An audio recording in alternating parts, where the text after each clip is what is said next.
नमस्कार दोस्तों। आज की इस वीडियो में हम बात करने वाले हैं एक ऐसे टॉपिक के बारे में जिसके बारे में एक गरीब फैमिली और एक मिडिल क्लास फैमिली दोनों को जानना जरूरी है। और साथ ही साथ अगर आप एक स्टूडेंट हैं तो भी आपको इन बातों का पता होना चाहिए। तो दोस्तों अब हम ये बात कर लेते हैं कि आज की इस वीडियो में हम किस बारे में बात करने वाले हैं। तो दोस्तों आज की इस वीडियो में हम बात करेंगे कि अगर हमारे ऊपर झूठी एफआईआर हो जाए तो हम क्या करें, और साथ ही साथ हम कुछ और पॉइंट्स के बारे में बात करेंगे कि अगर पुलिस हमारी एफआईआर ना लिख रही हो, ना दर्ज कर रही हो, तो हमें क्या एक्शन लेना चाहिए।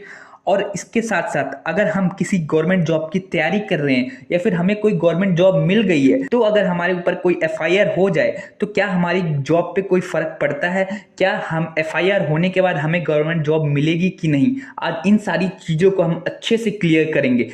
तो दोस्तों आप इस वीडियो को कंप्लीट देखिए, और साथ ही साथ अगर आप स्टूडेंट नहीं है तो भी आपको ये सारी चीज़ें जाननी ज़रूरी हैं। अगर फ्यूचर में आपकी कभी शादी होती है या फिर आप शादीशुदा हैं तो भी आप अपने बच्चों को गाइड कर सकें, और साथ ही साथ अगर आपकी फैमिली पे कोई ऐसा संकट आता है तो आपको नॉलेज होगी तो आप उस चीज़ को अप्लाई कर पाओगे। तो दोस्तों वीडियो शुरू करने से पहले मैं चाहूँगा आप मेरे चैनल को सब्सक्राइब कर दो ताकि मैं मोटिवेट हो सकूँ आपके लिए और भी इंफॉर्मेटिव वीडियो लाने के लिए। तो दोस्तों वीडियो में आगे बढ़ते हैं। तो दोस्तों अब हम अपने पहले पॉइंट की तरफ बढ़ते हैं और हम ये बात कर लेते हैं कि अगर पुलिस एफआईआर ना लिखे तो क्या करे।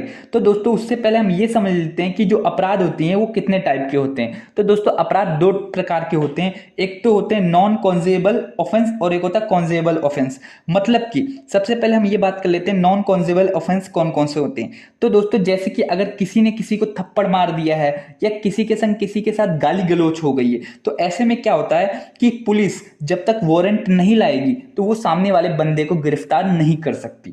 तो ऐसे में आप वहां पे मतलब गिरफ्तारी नहीं होती और ना के बराबर होती है, वो आपस में ही मामला सुलझा के खत्म हो जाता है। तो दोस्तों अब हम ये बात कर लेते हैं कॉन्जेबल ऑफेंस क्या होता है। तो दोस्तों इस ऑफेंस में बहुत जो खतरनाक वाले अपराध होते हैं वो शामिल होते हैं, जैसे कि किसी ने किसी को इतनी बुरी तरह मार दिया है कि वो मर सकता था, या फिर किसी ने किसी को बंदूक दिखा दी है, उसको जान से मारने की धमकी दी है, या किसी ने किसी का रेप कर दिया है। तो जितने भी खतरनाक अपराध आप सोच सकते हैं वो सारे कॉन्जेबल ऑफेंस में आते हैं। तो इसमें क्या होता है कि पुलिस अगर आपको गिरफ्तार करने आई है या किसी को भी गिरफ्तार करने आई है तो ऐसा जरूरी नहीं है कि वो वारंट लेके ही आए, वो आपको गिरफ्तार कर लेगी। तो दोस्तों आपको ये दोनों पॉइंट समझ आ गए। तो अब हम ये बात कर लेते हैं कि अगर पुलिस एफआईआर ना लिखे तो क्या करें। तो दोस्तों जो पहला पॉइंट है नॉन कॉन्जेबल ऑफेंस, इसमें कभी कभी होता है पुलिस एफआईआर नहीं लिखती, वो बोलती है आप आपस में ही मामला सुलझा लीजिए, तो वो कभी कभी चल जाता है। लेकिन अगर आपकी मर्जी है एफआईआर लिखवाने का तो आप लिखवा सकते हैं, बट वो आपस में पुलिस सोचती है मामला सुलझ जाए।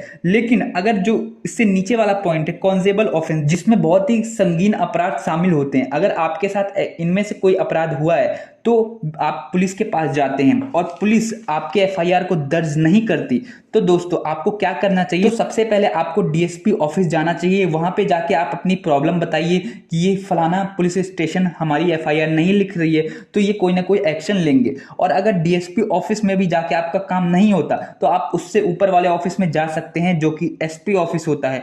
वहां पे जाएंगे तो आपका 99% आपका काम हो जाएगा और एसपी ऑफिस उन पुलिस वालों के खिलाफ सख्त एक्शन लेगी, कार्रवाई करेगी, और साथ ही साथ आपका एफआईआर भी लिखा जाएगा। लेकिन किसी कंडीशन में अगर एसपी ऑफिस में भी आपका काम नहीं होता तो आप सीधे अपने डिस्ट्रिक्ट कोर्ट में जा सकते हैं, मजिस्ट्रेट के पास जा सकते हैं, और वहां जाके आप अपनी प्रॉब्लम बता सकते हैं। और वहां पे जो मजिस्ट्रेट होता है उसके पास ये अधिकार होता है कि वो आपकी एफआईआर लिख देगा।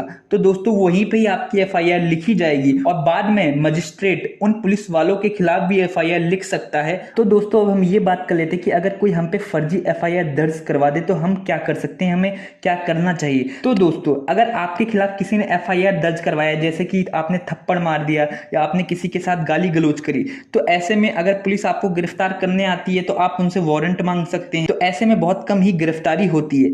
लेकिन अगर आपके खिलाफ कोई ऐसे संगीन आरोप लगे हैं कि आपने किसी को जान से मारने की धमकी दी है, या फिर आपने किसी के साथ कुछ ऐसी हरकत करी है कि उसका बहुत ही ज्यादा नुकसान हुआ है, या रेप का केस, या कुछ बहुत सारे ऐसे खतरनाक केस होते हैं जो आपके ऊपर अगर लगे हुए हैं, तो ऐसे में पुलिस को किसी भी वारंट की जरूरत नहीं होती आपको गिरफ्तार करने के लिए। वो आपको सीधे गिरफ्तार करके पुलिस स्टेशन ले जाएगी। तो आपको क्या करना चाहिए ऐसे टाइम पे, जब भी आपके ऊपर केस होगा तो आपको कहीं ना कहीं से थोड़ी बहुत भनक लग जाएगी कि आपके ऊपर किस टाइप का केस हुआ है या फिर क्या केस हुआ है। तो आपको सबसे पहले ये करना चाहिए, तो ऐसे में क्या करना चाहिए कि आप अपने फादर के साथ, किसी रिलेटिव के साथ आप पुलिस स्टेशन जाइए, एसपी ऑफिस जाइए और वहां पे आप जाके ये सबूत दिखाइए कि आपके ऊपर जो ये इल्जाम लग रहे हैं वो गलत हैं। मतलब कि अगर आपके ऊपर कोई इल्जाम लगा रहा है और आप बेगुनाह हैं, तो आपके पास कोई ना कोई सबूत होगा ही होगा कि आप उस टाइम पे कहाँ पे थे, किससे बात कर रहे थे, या कहीं पे आप थे जहाँ पे कोई कैमरा हो, वहाँ रिकॉर्डिंग हो,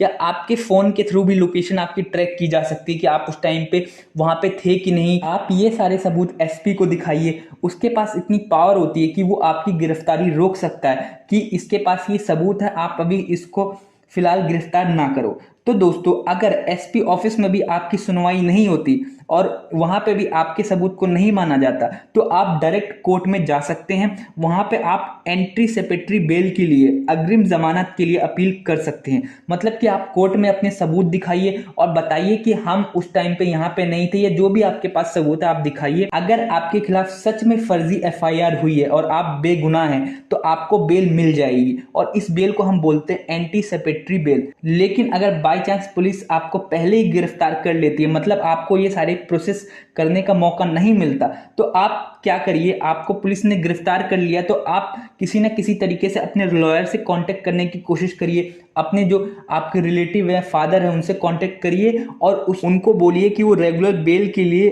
अर्जी डालें या अप्लाई करें।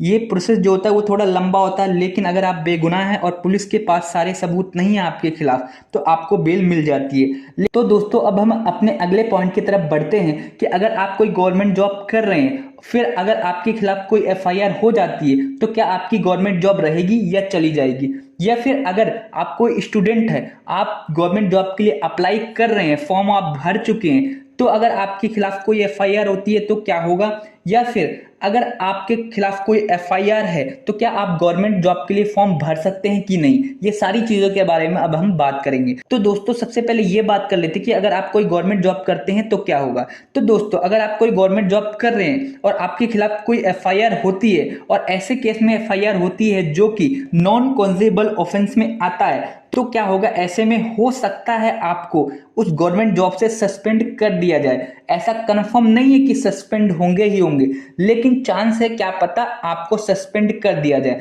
ऐसा इसलिए होता है ताकि जो आपके खिलाफ केस चल रहा है उस बीच में आप अपने पद का, आप क्योंकि गवर्नमेंट जॉब पे है तो आप अपने पद का गलत इस्तेमाल ना करें। लेकिन अगर डिस्ट्रिक्ट कोर्ट में आप केस हार जाते हैं तो आपकी जॉब चली जाएगी। लेकिन जॉब जाने से पहले आप अगर री अपील कर देते हैं हाई कोर्ट में, तो आपको सिर्फ सस्पेंड ही किया जाएगा, आपको जॉब से नहीं निकाला जाएगा। या ये भी हो सकता है कि आपको सस्पेंड भी ना किया जाए। फिर आप हाई कोर्ट में भी अगर केस हार जाते हैं तो आप सुप्रीम कोर्ट में अपील कर सकते हैं, फिर भी आपकी जॉब नहीं जाएगी।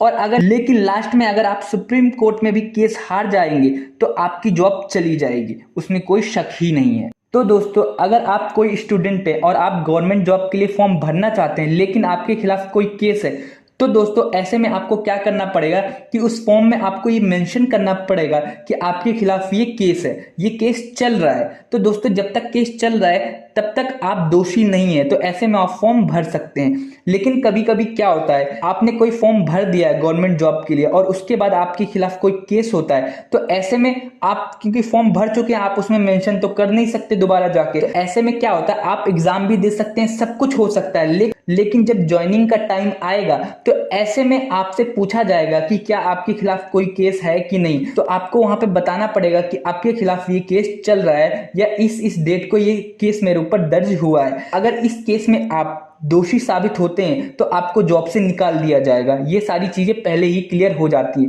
लेकिन अगर आप दोषी साबित नहीं होते तो आपकी जॉब ऐसी बरकरार रहेगी, ऐसी चलती रहेगी।